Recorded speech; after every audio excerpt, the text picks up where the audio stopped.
Ratchet and Clank, Jak and Daxter, Sly Cooper. All three of these third-person action-adventure platformers fall into a similar category for me. They all released around the same time and involve some kind of animal thing fighting some other kind of interesting beings. But I've only ever played the Ratchet and Clank series. And with Sly Cooper being released on the PS5 this month with backwards compatibility, I thought it would be a good time to give the games a try.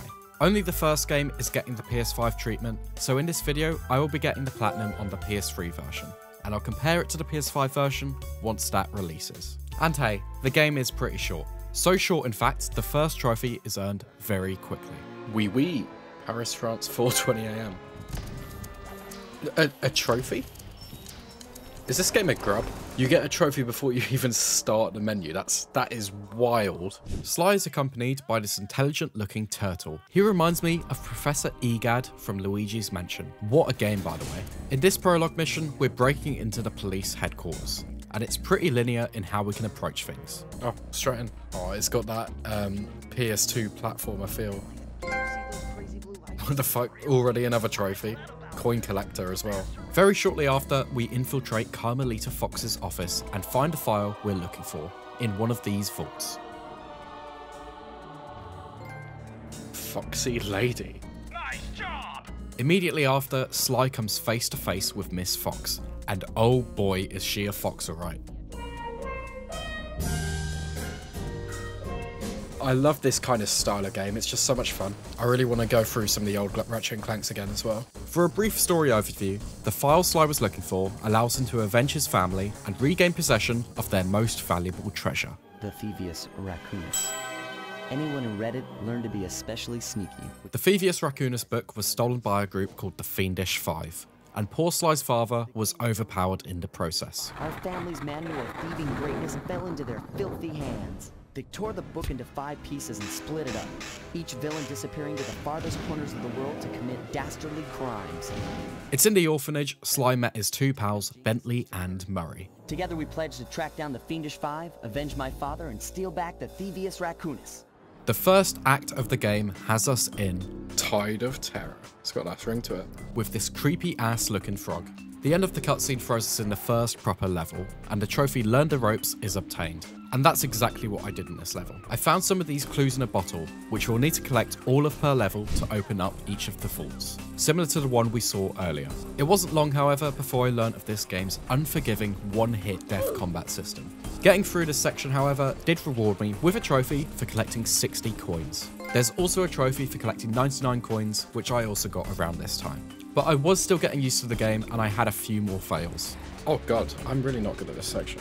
Each level in this game, however, is very short, and it wasn't long before I had collected all bottles within one level. And then I opened up the vault. A page from the Thievius Racoonus. And we get Dive Bomb as well. Nice.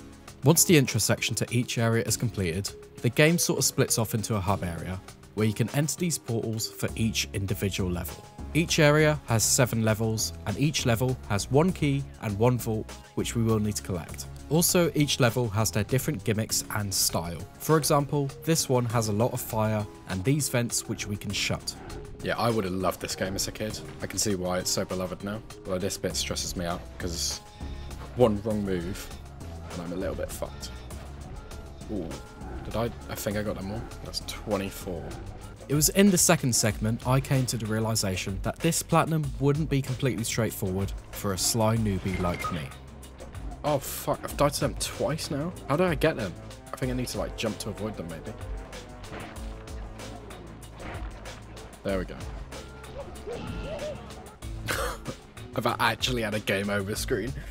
Oh fuck. Well, let's start that again.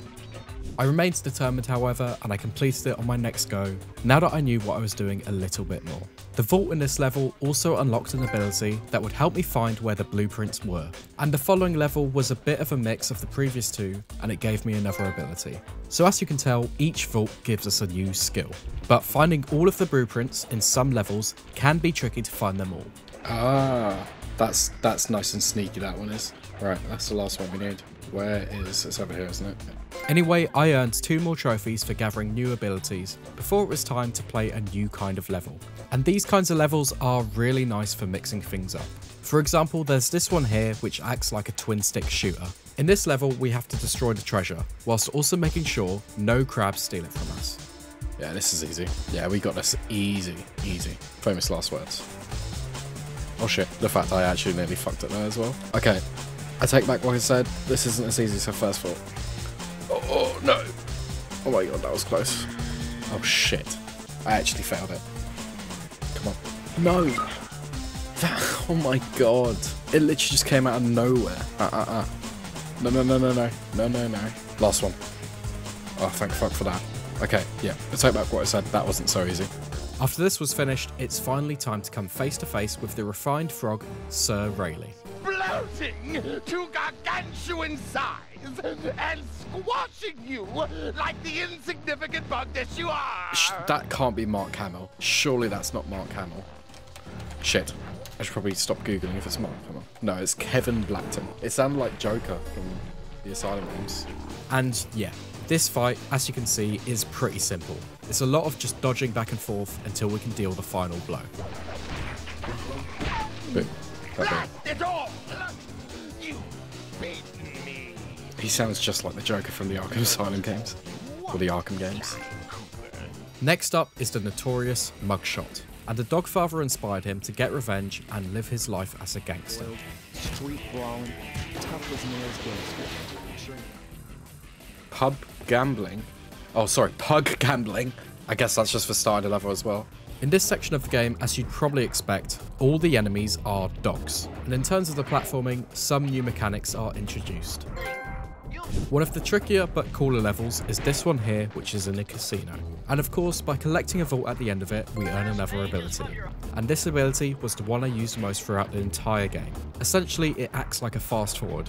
I can imagine it's extremely useful for speedruns. Which, by the way, talking of speedruns, people have platinumed this game in about 30 minutes according to PSN profiles, which is crazy. A new style of mission was next, and this one is a racing minigame, a little bit like Mario Kart. My first attempt, however, wasn't so good. Thankfully, my second attempt was definitely better, as I edged closer to winning the race. Just behind him. That's tough, man. Thankfully, third time lucky, we won the race and finished miles ahead. Last corner. Beautiful. Having been finished with my several car accidents, it was time to meet the foxy lady once again. And this time, we were going to drop some riz on her. A little dinner, a little dancing. I think I can help you out. Sounds romantic, as long as you don't mind dining in jail. The format of this mission happens a couple times throughout the game, and it's pretty good. These levels are nice and short to accommodate for the fast-paced action where we avoid Carmelita's shots fired at us. Also, due to the nature of these missions, the blueprints are in plain sight, which means collecting all of them is quite straightforward. I completed a few more missions, opening up more vaults and collecting all of the keys, which meant it was now time to face Mugshot. I feel transgressed and violated. Mugshot's fight was actually quite tricky, especially for a newbie like me. Oh, well, that's not started well, is it? I can't do this. Jesus Christ. Once the first phase is complete, we move up a floor to the second phase, and I wasn't great at that either. Oh, for fuck's sake.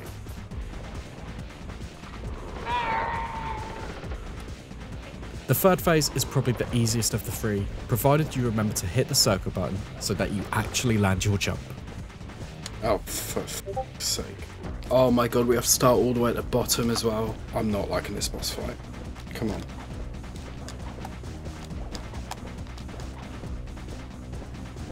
Right, that should be it. It ain't right. Moving on to the swamps, the next target is the voodoo alligator, Ms. Ruby. Right, here we are. Do we get a trophy? Yeah, we do. Bayou Lily, it's a silver as well.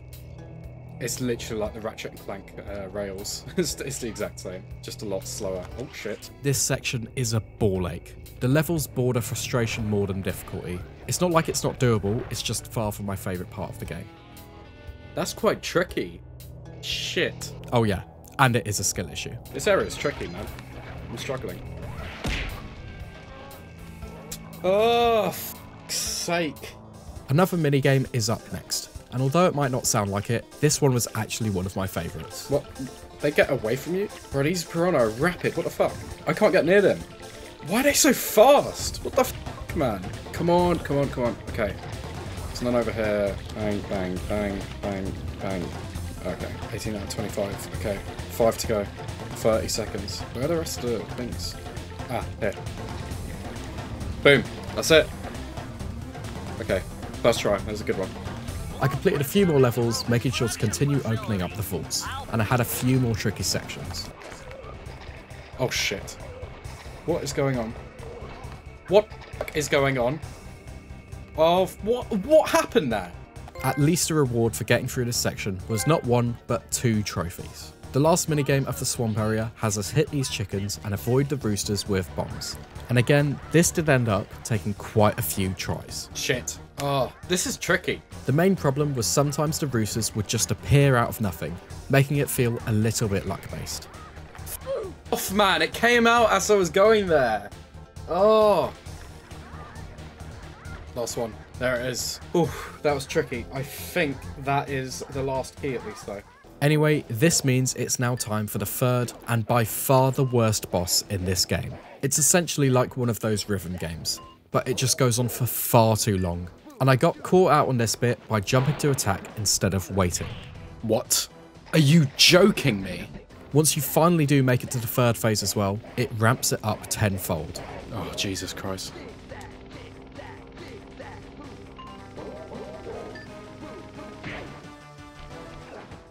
Thank God for that.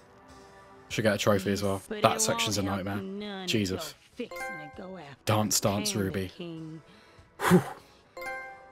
Oh, and run like an Egyptian for God knows what. The fourth section takes us to the mountains of China, where we face the Panda King.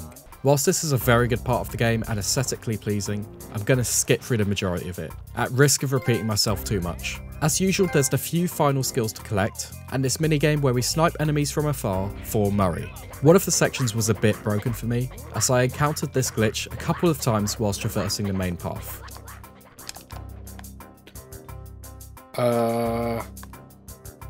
That's not supposed to happen. Well, that's not very fair. Oh my God. I've literally broken Sly Cooper. This was actually where I earned 2 trophies for opening the vault and then a gold trophy for collecting all of the blueprints in the game. After this, there's another level which has us on the hovercraft shooting through enemy defences, and this one was plenty of fun.